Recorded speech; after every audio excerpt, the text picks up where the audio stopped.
Hey guys, I hope that you're doing well.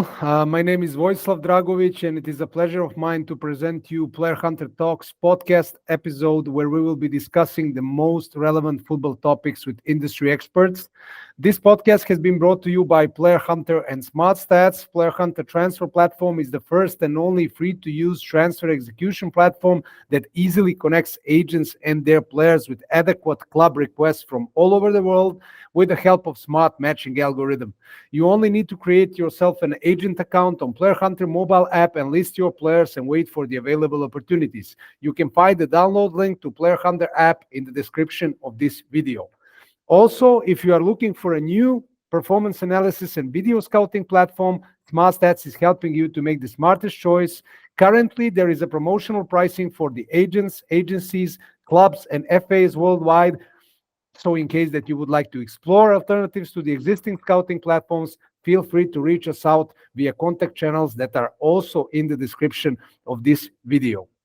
As you know, this is a starting season of Playerhunter Talks podcast, and today I have a pleasure to speak with Mr. Tony Sharkey, who is actually a CEO of Football Transfer Forum. Tony, how are you doing? Yeah, I'm good, Voya. Yeah, really good. I'm based up in Newcastle, in the north of England, so I presume everyone will know that football team very well. Absolutely. Yeah, love working in the football business. Yeah, everything's good. Perfect. Glad to hear that. Thank you once again for joining this podcast. I would like to start with some, let's say, general questions. So I would like to know, can you share a bit first about your background and how you got involved into organizing football forums and events? Yeah, so I didn't make it. I just wanted to be a footballer, like everyone. A lot of people want to just be a footballer. Left school at 16 and joined Leeds United. I didn't make the grade, was released at 19. Did a PE, physical education degree, worked in sports development, played part-time football. And in around 2000, I started looking into becoming a football agent, which is sort of my first job, if you like. I've been a football agent since 2002, when I passed the FIFA Football Agents exam, and obviously that's back now as well. I think it was about 2017, I started. Look, Voya, I'd been to loads and loads of different football events, conferences, networking, speakers, all of that sort of thing. Soccer X, I'd been to the Y Scout event that used to be a very, very good event in Europe. And I just thought there's a gap here. I wanted to do something for the people that I work with, the people involved in football transfers, the scouts, the agents, the people in recruitment, the sporting directors. So I started with a first event in 2017, and we're now on to our 11th event. They're always at big clubs, but really it was just a case by case basis. The first one went well, so we did another one that went well, and continued. Obviously, we had to negotiate the pandemic as well, where we went online and did a lot of webinars, and I learned how to do things online then, which was good. But that's how it all started. Got it. So you actually gave me a good intro for my next question, which would be what inspired you to start these forum and events, or in better words, what goals do you hope to achieve with them, even though you partially already answered on that? No, that's fine. Well, I really pride myself on the speakers that we attract. So we get some really good names. And look, it's UK-based speakers generally talking about the Premier League, the Championship, the Scottish Premier League as well. So we sort of UK-focused. But I think it's really important to get, to shine a light on sharing information and learning. So younger people who want to be sporting directors come to the Football Transfer Forum, and then maybe pick up some insight and some advice and some guidance. And we also like to identify the people who are rising stars in the industry. So we invite them to speak. The rising stars, we had A guy called Ben Napper, who was the loan manager at Arsenal, spoke at one of our events. He's now sporting director of Norwich City, for example. So the speakers are very important to me. That's what really floats my boat, if you like. We do some interesting networking where you're meeting people for the first time. There's always at my events, there's a real buzz in the room. Everyone's open to chatting, to talking, to making new connections. And you'll come away from a football transfer forum with 20, 30 new contacts, whether that's agents, clubs, and also companies, because we have a number of companies come to the events and showcase what they can do in that sort of space. So we've had all the data companies, people like StatsBomb, SciSports, DribLab, Skill Corner. I'll probably miss a few out.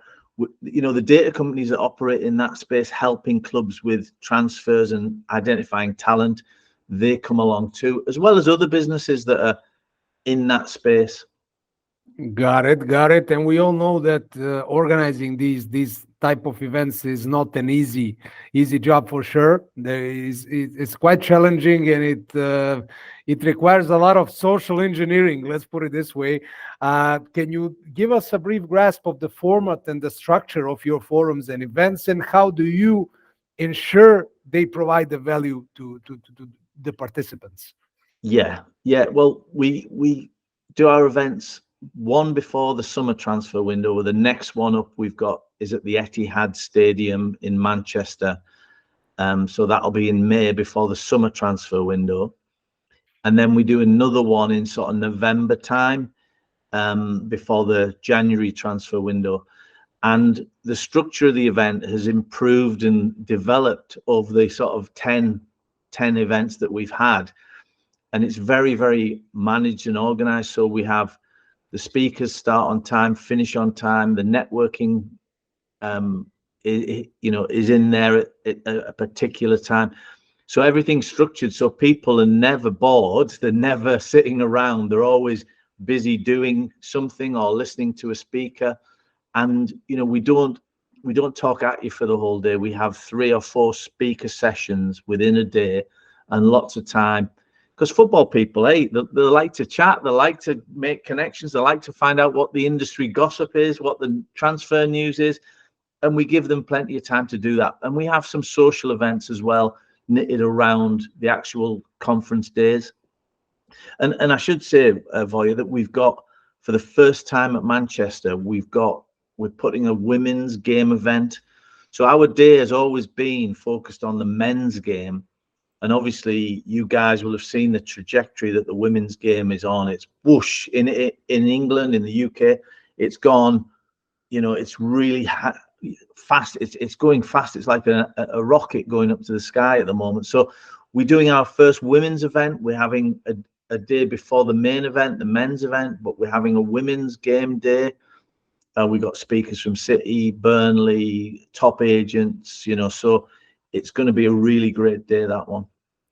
Perfect. Glad to hear that. And I definitely couldn't agree more when it comes to the women's football, because we are all witnesses of that. Is definitely, maybe even I could easily say, fastest growing, let's say, part of the football at this moment. Yeah. And you know what? I started the Football Transfer Forum, and I heavily relied on my network of people in the men's game, friends, people I've worked with, colleagues, people at clubs, agents. We're very, I'm an agent as well, so I'm very aware of the issues around agents and that type of thing. So, but my network's in the men's game. So we've had support from Jo Tung, who's a fantastic agent. She looks after Emma Hayes, the Chelsea manager, amongst others, and Laura Wolf, who's also involved in big events on the women's side of the game. So I'm learning about making new contacts in the women's game, and it's almost like a different sphere. You know a lot of people in the men's game, but do you know the people in the women's game? So it's so important to broaden your network. Absolutely, and bring all of the pieces to the puzzle, as yeah. you I must say though, organizing events, and anyone on the podcast who's listening, I feel like I'm organizing a couple of weddings a year, and, and I'm not the sort of I'm not the bride or the groom. I'm sort of the best man who's having to worry Yeah, about stuff and yeah. make sure this is on time, and it can be very stressful. Absolutely. So you actually gave me again the good intro for my next question. What are some of the biggest challenges that you are facing when organizing these gatherings, Yeah, and how do you overcome them? yeah. I'll give you two real life examples. Well, one before the pandemic, we had a one at Man City all ready to go. It got postponed and cancelled, and then it never happened. We switched to doing webinars, which were very successful, although you couldn't meet in person. We also had an event at Manchester because I always use the top clubs. So we've done Middlesbrough. You might not think that's a top club, but it's my hometown club. Middlesbrough, Leeds United, because I'd been there. Man City, Leicester City, Liverpool, Man United. I'm probably missing someone out, but we try to do it at the top clubs. Finding the date in their calendar when there's no matches is really tough. And we had a situation at City, Man City, where because of a chain of events for the first team, it conflicted with the day of my event. So that, you can't hold an event when there's a first team match at the Etihad. So, and our best efforts to try and mitigate that, it was just a bit of a fluke. So they had to put an event on that day. We switched it to Man United across the city so that everyone was still coming on the same day. It was just, instead of turning right, you turn left. And we managed to get Steve McLaren to speak as well, which was a bonus, who was just about to go into the Man United as assistant head coach. And then we had one up at our last one at Newcastle. That was the one I missed out. The last one was at Newcastle, which is close to my home. And I had Dan Ashworth, who's a friend of mine, who ready to speak at the event. And he got called to a meeting in Saudi Arabia a couple of weeks before. So my star speaker couldn't make it, had to find a replacement, which we did, a very good replacement in Mark Cartwright, who's Huddersfield sporting director and who was up in the region having a match the night before. So, you get these problems and you've literally just got to, it takes you a minute to go, oh my God, what's happened? And then let's get the solution. Absolutely, always the solution.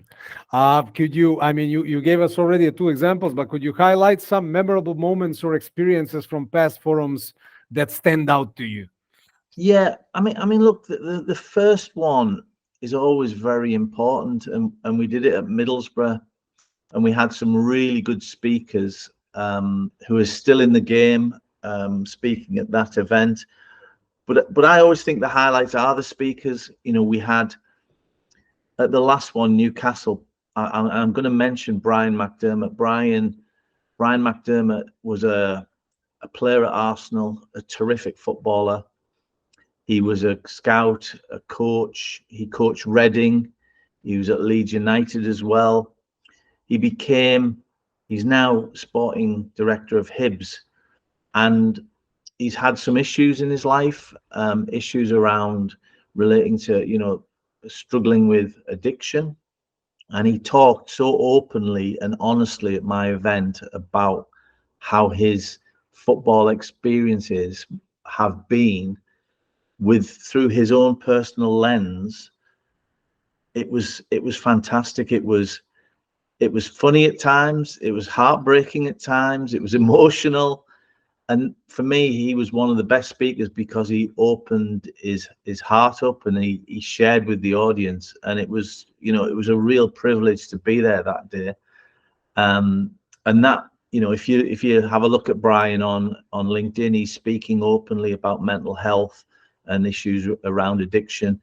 And, people in football are like, people all over in other different industries. They have their own worries, concerns, issues, and it's great to hear from somebody top in the game, that personal sharing of their experience. For sure, for sure. When it comes to that part, Just wanted to ask you something about the structuring of these topics.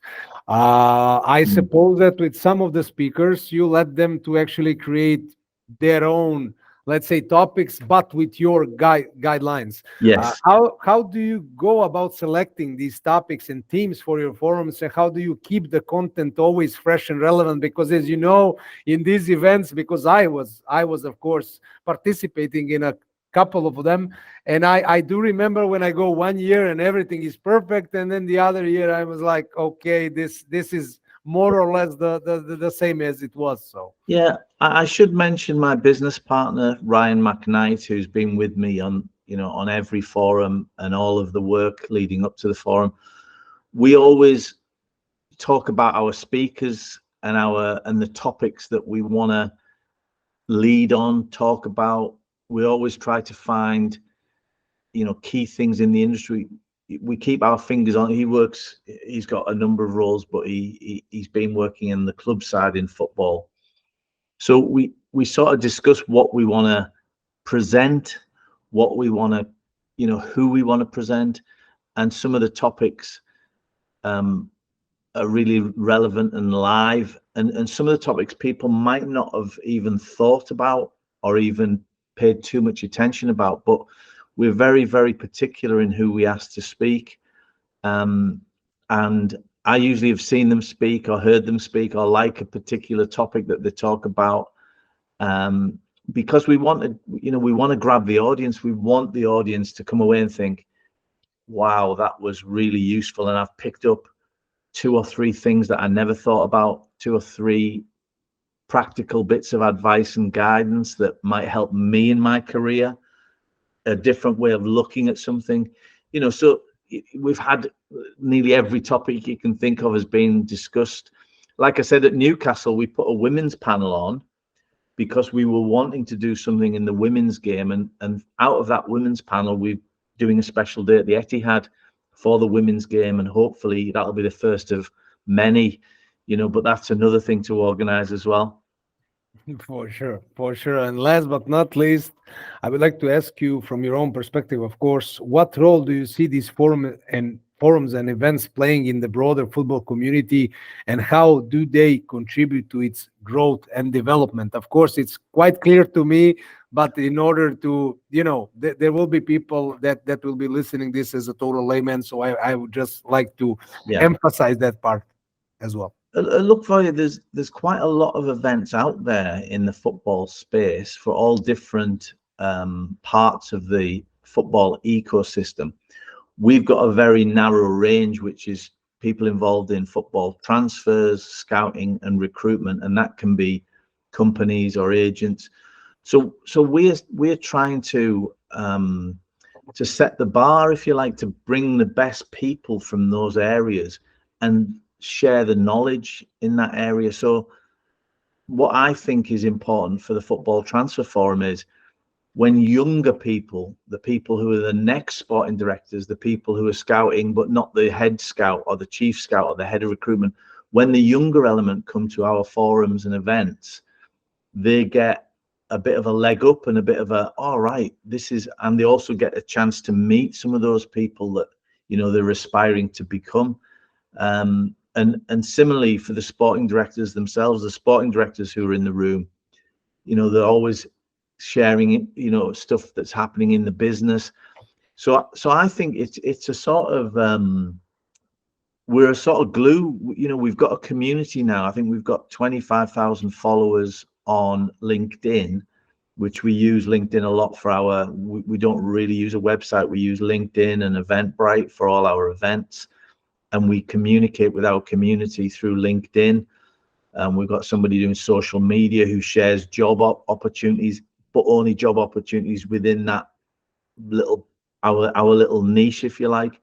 And there's other people who cross over into the niche, but we are very focused on what our area is, and there's nothing more I like than somebody getting a new job after making a contact, or doing a deal after making a contact. That's one of my favorites. We went to the forum, we met X from this club, and now we've just done a deal with them. I love all that sort of stuff. So we're sort of the oil in the wheels, if you like, Voya.